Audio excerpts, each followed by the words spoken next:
On a grey autumn day in the Southern Ocean, the British Antarctic Survey research ship John Biscoe goes about her work.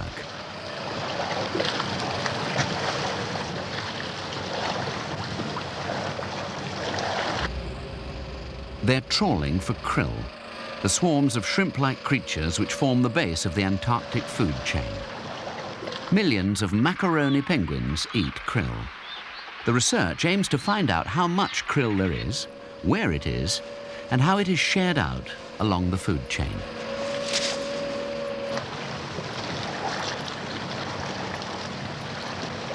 The fur seals round here also live on krill. They've made a remarkable recovery since the 1950s, after being hunted nearly to extinction in the previous 200 years. The entire human race weighs 100 million tons. Estimates of the total weight of krill vary from 500 million to 6,000 million tons. Seabirds eat about 40 million tons a year. Krill was also the mainstay of huge populations of whales. They ate 100 million tons a year before whaling reduced their numbers so drastically. The whales could travel to find their food, but in the summer the birds and seals have to return to land regularly to feed their young. How would they be affected if humans fished for krill near their breeding colonies? This is one of the factors in the krill equation.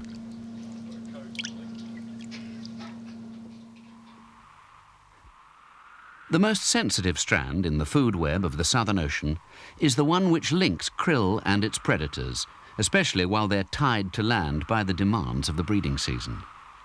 Bird Island, near South Georgia, has breeding colonies of fur seals and penguins, as well as the thousands of other seabirds which so impressed Captain Cook when he named the island in 1775. At the British Antarctic Survey Research Station on Bird Island, the scientists store and process their data in full view of their subjects. Part of their work is to follow the fortunes of animals which depend directly or indirectly on krill for food, including changes in their breeding success or in the size of their populations.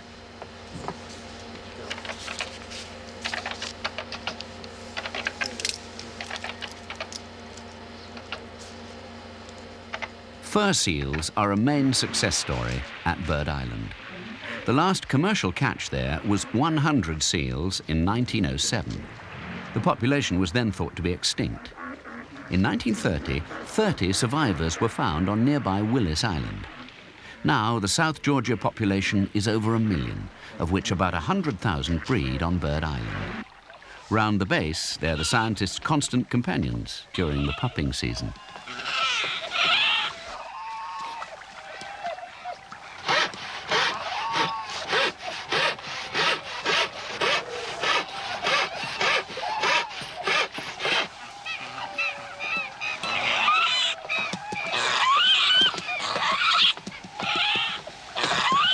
Although other kinds of fur seal eat mainly fish, on Bird Island they eat mainly krill. The beach is dotted with their bright pink droppings to prove the point.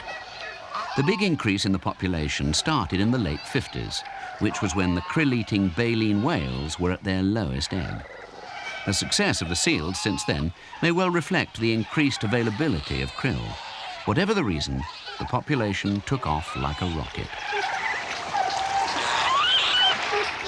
In the midsummer months of December and January, the beach is alive with fur seal pups waiting for their mothers to return from the sea to feed them.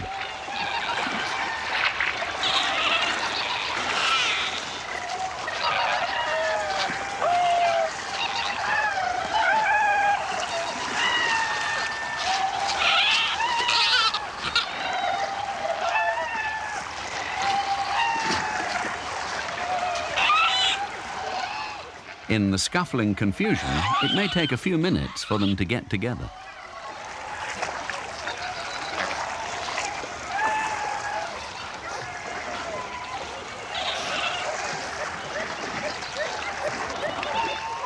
With plenty of krill to eat, she gives her pup a rich supply of milk. So, too, do all the other mothers.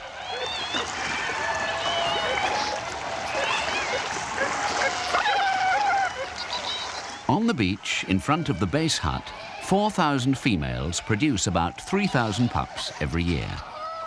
Not all the brown humps are seals. Many of them are the remains of clumps of tussock grass, which once covered this area so completely that it was known as the lawn. The slopes above the base are still green, except where the seals have swarmed over them. A small fenced area, 4 years old, shows what the grass used to look like, as well as how quickly it can recover.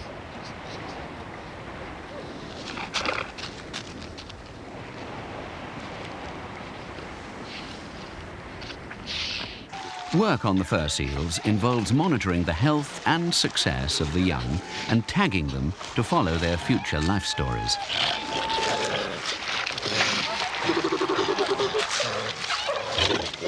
The males can be unpleasantly aggressive to intruders on their beach.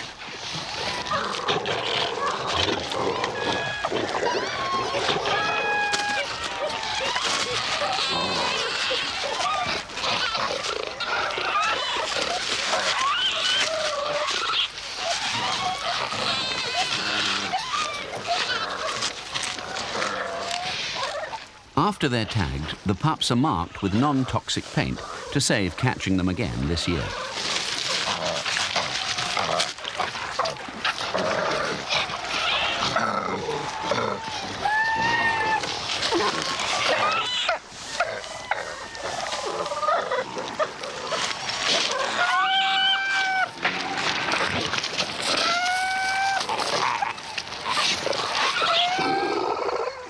Although the fur seal population is rapidly approaching saturation level on the island, the scientists always act when they can to save the seals from an unnatural death. Nylon netting and plastic packing bands, debris from commercial fishing left drifting in the open ocean, kill about 5,000 fur seals every year in the South Georgia population.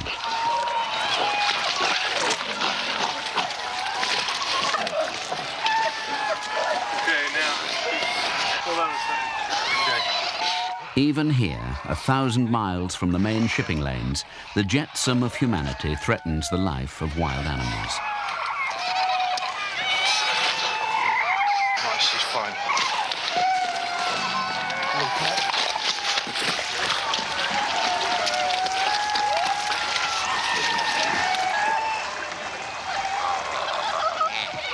The casualties, whether from unnatural or natural causes, are cleared away by an army of scavengers.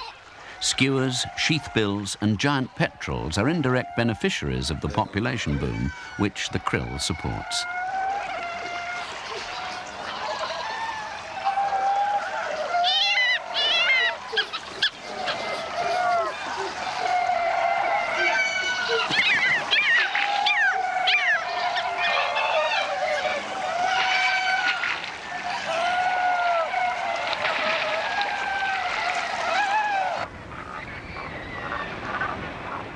Another indirect beneficiary is the wandering albatross.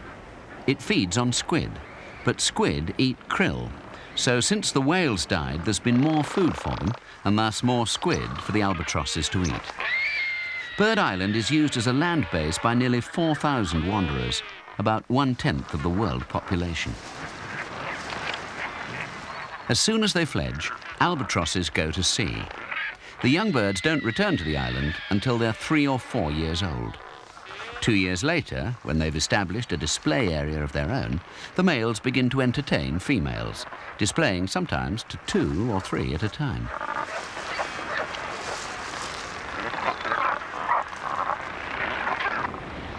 A female moves from one male to another until finally she chooses one to be her lifelong mate, on average when both birds are about 8 years old. Even then, there'll be at least 2 years betrothal when the pair is established but no breeding takes place before they make a nest and produce their first egg, on average at 10 years old, but sometimes not until they're 17. The black-browed albatrosses are doing very well. But since the early 1960s, the population of wanderers on the island has been falling by 1% per year, even though their breeding success has increased. Adults nowadays raise 10% more chicks than they did in the 60s. What then is going wrong? Why are the wanderers not increasing, or at least maintaining their population, like the krill-eating species?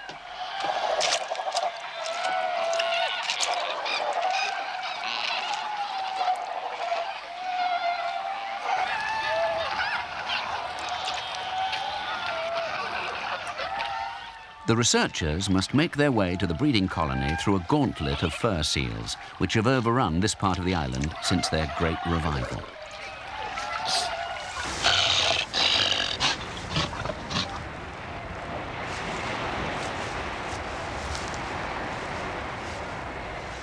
It had been suggested that fur seals are harming the albatrosses by swamping the nesting areas and driving birds away. Research showed that although some low-lying coastal areas had been overrun, elsewhere albatrosses were just as successful in places where seals are common as where they have not yet arrived. Yeah, she wants doing right enough. 109306. Darvic Black 460. By watching the behavior of individual ringed birds, the scientists were able to show that even if a nest fails, the birds return to breed in the next season in 7 out of 10 cases. An albatross egg weighs half a kilo. To hatch it and rear the chick takes 11.5 months. It's not surprising that the female takes years to select its father. He needs to be a reliable partner. He will do more than half the incubation. In fact, this is the male on the nest now. If the pair succeeds, they will breed here again in 2 years' time.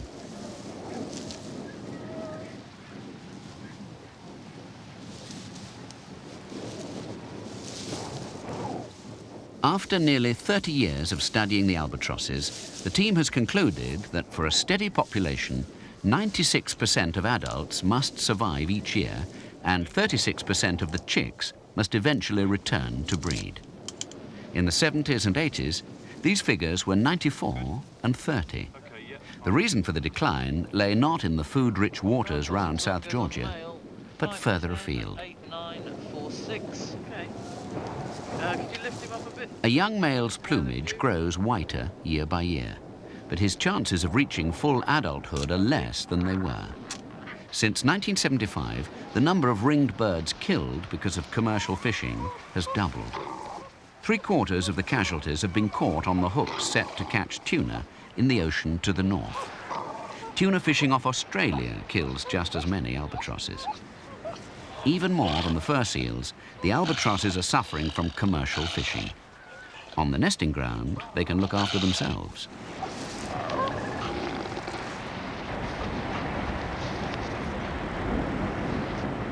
The shores of Bird Island are regularly pounded by fierce storms, making them extremely inhospitable, even during the summer.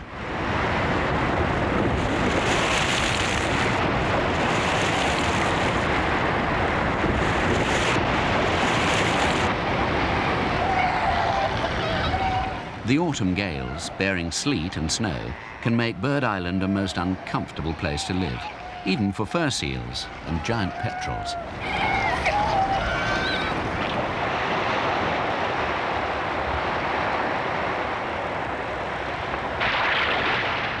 But its shores are home to 2 large colonies of macaroni penguins, totaling 200,000 birds. They land from the raging surf as casually as if they were stepping off a bus.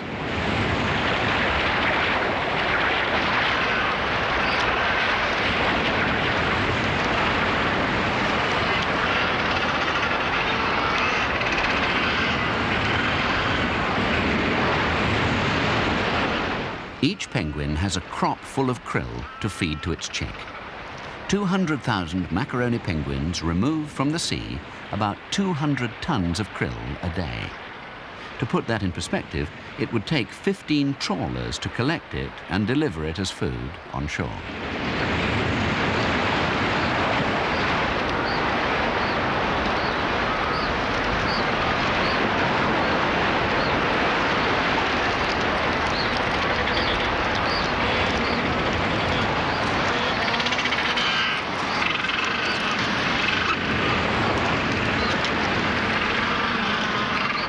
From the landing place to the nesting area, where their chicks are waiting to be fed, the penguins traverse a roadway where the rocks have been worn smooth by hundreds of generations of their forefathers' feet.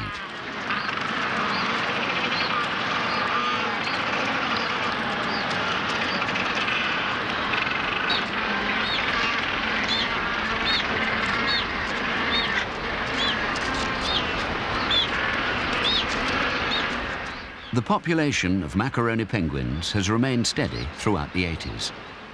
Further south, penguin populations increased before then in response to the increased krill supply since the whales were removed from the scene.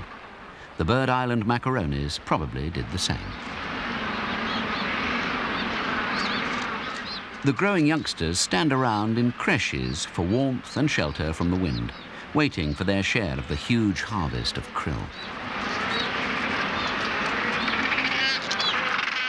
To a sheathbill, it's good news that there's many a slip twixt crop and chick. By carefully timed attacks, the sheathbill can sometimes upset both birds enough to cause them to drop the food. But jumping on the parent's head is going too far.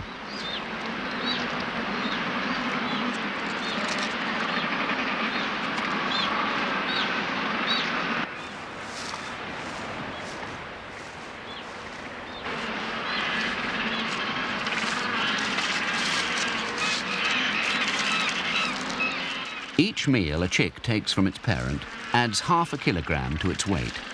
It loses much of this weight as it digests the food. But with such a plentiful food supply and regular meals, it becomes independent in only 2 months.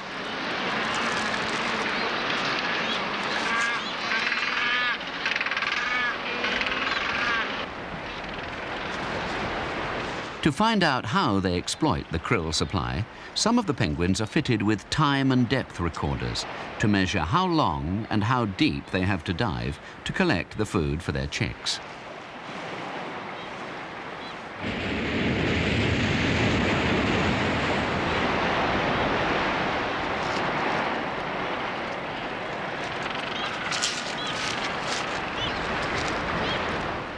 Next time this penguin is caught, the recorder will be removed and the information extracted. Macaroni penguins fish for krill within about 30 miles of the island, making around 250 dives per day. Each dive is usually to 30 or 40 meters, and it lasts about 90 seconds as they chase the swarms.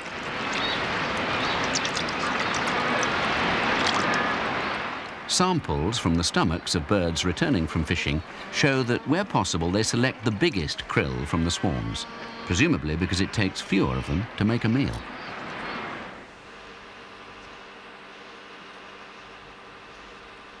Back on South Georgia, at the old whaling harbour of Stromness, another team of researchers is trying to find out what krill swarms of various densities look like on an echo sounder. At present, they're observing a sample of krill from underwater with a television camera and recording the echoes that it produces.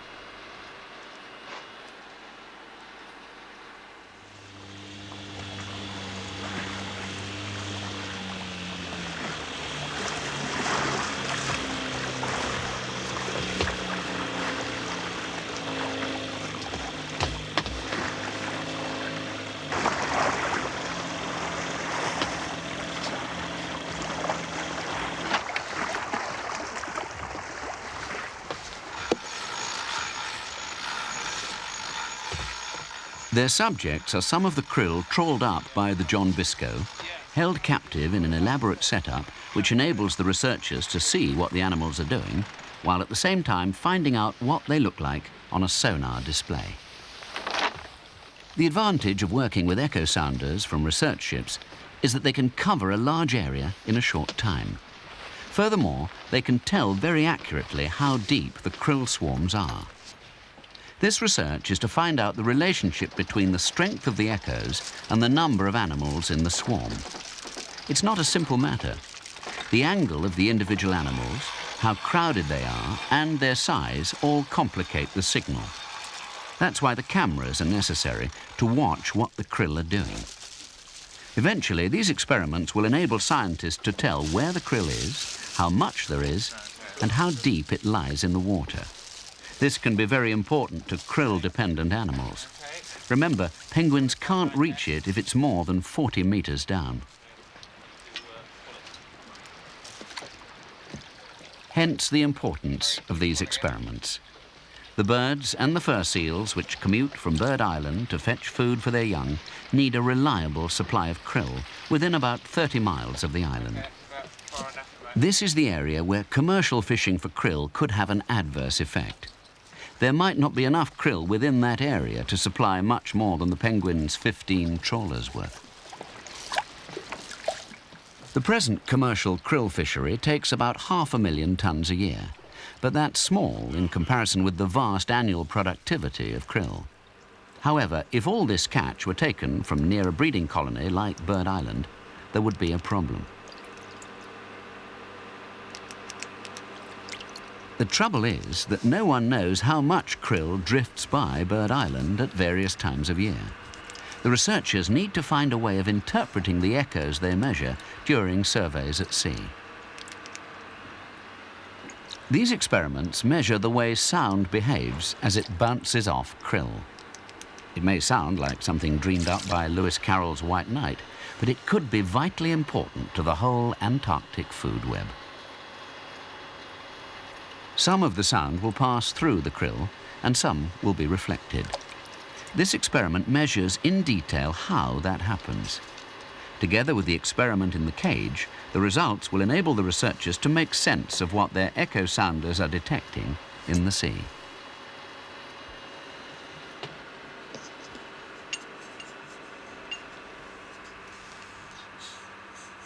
The next step will be to link this information with the way in which the krill is shared out. In the manner of commercial exploiters throughout history, the krill fishermen will be tempted to grab as much as they can of their quarry. If the krill fishery is uncontrolled, it might be removing the very food which the penguins and seals need at breeding time. The studies on Bird Island indicate how much krill they need, at what time of year, how close to the island, and even at what depth. Much the same will be true for all the breeding colonies around the Antarctic. The precise acoustical measurements at Stromness, the hurly-burly of fur seal marking on Bird Island, and the trawls from the John Biscoe are all contributing to the solution of the same equation. From whales to albatrosses, seals to penguins, krill feeds millions of mouths. Before we join the queue to be fed by this universal provider, it would be well to consider our impact on the food web, including the great whales as they make their slow recovery from the damage we did to them. We will need to be very careful where we put the human factor in the krill equation.